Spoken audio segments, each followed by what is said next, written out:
Hey guys, um, back with another video journal. It's a nice hot summer day and I'm sitting in the air conditioner and I'm working on my fourth step, which is the inventory step. It's personal inventory, writing about my resentments, my fears, relationships, sex, abuse, all that deep down emotional stuff. And I'm currently writing on the relationship section, and the first question says, what conflicts in my personality make it difficult for me to maintain friendships and or romantic relationships? And then I'm thinking back to my active addiction and how I was so incapable of hearing people out and seeing people's perspectives, or basically putting myself in their shoes to see what I was doing to them, you know? I refused to hear people out. I refused to empathize with what they were feeling. I'm sorry, I'm stumbling over words. Like, for instance, like, say if someone, like, would suggest that I needed help, right? Like, I should go get help. Dude, I didn't need help. Nothing I was doing was harming anybody. I was harming myself. Mind your business, you know what I mean? And I did that to the people who cared and loved about me the most, man. I refused to listen to them. I refused to hear them out, man. You know? And that caused me to push them away. And that's another thing. Like,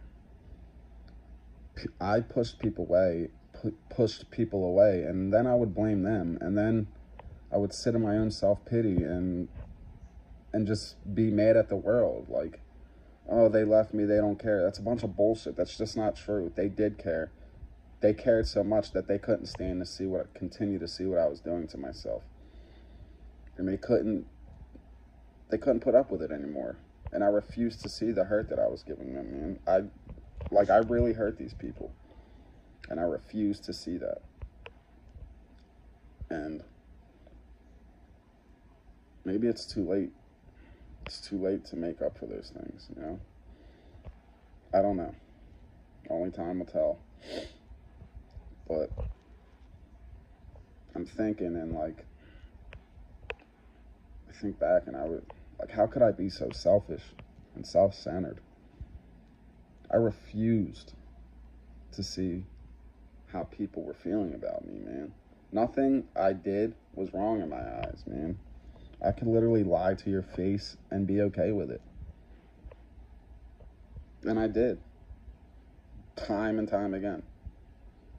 If you tried to call me out on my nonsense or my bullshit, man, like, you were crazy. You had no idea what you were talking about. You were misinformed. Nothing you said was right.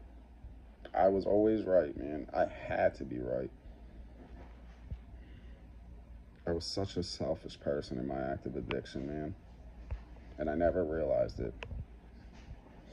You know, getting clean and working on myself and working the steps, thoroughly working the steps, not rushing through them like I've done in the past.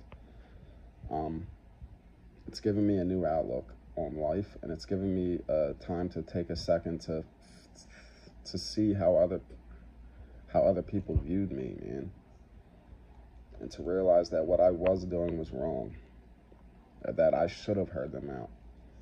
I should have took time and look at myself and be like, hey, maybe these guys are right. Maybe I do need to get help. Maybe I should stop doing those things. But I didn't, until it was too late. You know, people left, and they probably never going to come back. And that's something I live with every day.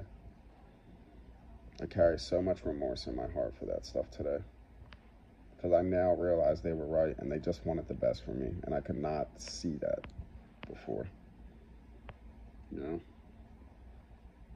And another thing I was writing about was how I would put myself around people who didn't want the best for me. They didn't care about how my life had turned out. That all they cared about was what they could get from me. And I put those people ahead of the other people who wanted the best for me, who wanted to see me succeed, who wanted to see me put the drugs down and live a better, healthier lifestyle. But those people in my eyes at that time, they were crazy, man, you know what I mean? They were judgmental, you know? They would leave if I told the truth. They would leave if I said, hey, I want to go get help. It just wasn't the case. I was so feared up about being alone, and then it led me to being alone anyway. Now, the past 10 months, I now know that I'm not alone. I know people care. I know the people who left care. But it doesn't matter what I say, it matters what I do. I can say all these good things, I can talk a big game, but I gotta talk it I gotta walk it how I talk it. And I like to think I'm doing that right now. But I have to continue to do that, because it doesn't matter what I've done, it matters what I do. Like, I just wrote on my fear section, and it says, what do you fear? I fear failure. I fear failure. But what I fear more than failure is not learning from that failure. Like when I would fail back in the day, or in my active addiction, not even that long ago, I wouldn't learn anything. I refused to learn anything. I quit so many things. Like, I would just have a bad day, and I would just give up. I like to think that I don't do those things anymore. I've grown a lot in the last 10 months. I've come a long way, like, I really have. I'd like to think, I really don't think about getting high anymore. I'm not gonna lie, it does cross my mind from time to time, and it sucks that it still does, but I have the tools now to do something about it. I know what to do when I have those thoughts or feelings or cravings. I know that I can pick up my phone and call my sponsor, call my support group, call my friends, and I know that they'll talk me off the ledge. And it wasn't like that before, because I tried to get clean for like the past 2 years, and until last August, I wasn't clean. Like, I was lying about where I was at. I wasn't clean. The most time I had put together was like 2 weeks. I was getting key tags when I was high. I would literally go up and get a key tag, and I was high. I was doing false step writing. Like, you can't do step writing and get high at the same time. It just doesn't work. And in that last year, I lost a lot of things, man. Like, I literally lost everything. I lost I knew I had to move out of my home because the place was being sold, and I refused to do anything about it. Like, I just continued to use and use and use and use and use, right? And I blamed other people, you know. I made up stories about what had happened to the money. And, like, it's funny, karma's a motherfucker. I made this story up that I got ripped off by a landlord, and then I ended up getting ripped off by a fake landlord. That's not God, like, fucking with you. I don't know what is, man. That's a lesson learned, you know what I mean? I lost my inability to see other people's point of view, and I lost my will to live. I literally wanted to die this time last year. I did not want to live. I was out. I was just going crazy, man. I was using every day. I was using drugs that I had never done before. I tried fentanyl. I was doing cocaine like it was fucking candy, and I was buying pills every single day. I blew all my money. I blew through all my dad's money, and I had nothing. And I begged for death every single day. I went to bed, asked God, hey, please take me. I don't want to live here anymore. And when I would wake up the next morning, I would be so pissed off that I was still here. That's what my addiction brought me to. You know, I talked about still having cravings and stuff. Like, we talk about this thing in the rooms about playing the tape back, and that's what I constantly do. I remember how bad it was. I remember how low I was. I remember how much I wanted to die. I remember how suicidal I was. I just swallowed a handful of pills and tried to kill myself, and it didn't work. You know, I sat on a bridge contemplating to jump off. Like, I really did these things. But I work on myself today. I'm bettering myself today. because I have to. Because I deserve a good life. And I know that now. I deserve to be happy. I deserve to have love. I deserve to have a good career. And I know I can have a good career. I used to hate myself so much, man, and I doubted my capabilities all the time. I was never good enough to do anything or be with anyone or be the person that everyone thought I could be or everyone knew that I already was. I refused to see that because I was so used to failing, so used to giving up. I don't give up anymore. I keep going. If I have a bad day, it's okay. I go to sleep and I wake up, and it's a new day to start over.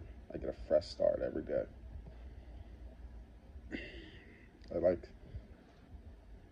We have this saying in recovery, it's one day at a time. One day at a time. And that's how I approach it. One day at a time. I don't think about yesterday anymore, and I don't think about tomorrow. I think about today. What can I do today to better my life and better my relationships with the people around me? And that's what I focus on. Thank you for hearing me. If you're going to watch this, thank you for watching. And I hope someone got something from this. And if you're struggling, I promise you there's a way out. It took me a long time to find that way. And it took me a long time when I did find that way to accept it, that was the way. But I've accepted it, I've embraced it, and I love it now. I love Narcotics Anonymous. It has saved my life. So many people have helped me when I couldn't help myself. And now I help other people. I help the newcomer now because that's what my predecessors did for me. We keep what we have by giving it away. If you want what we have and are willing to do the things we do, then you will get what we have.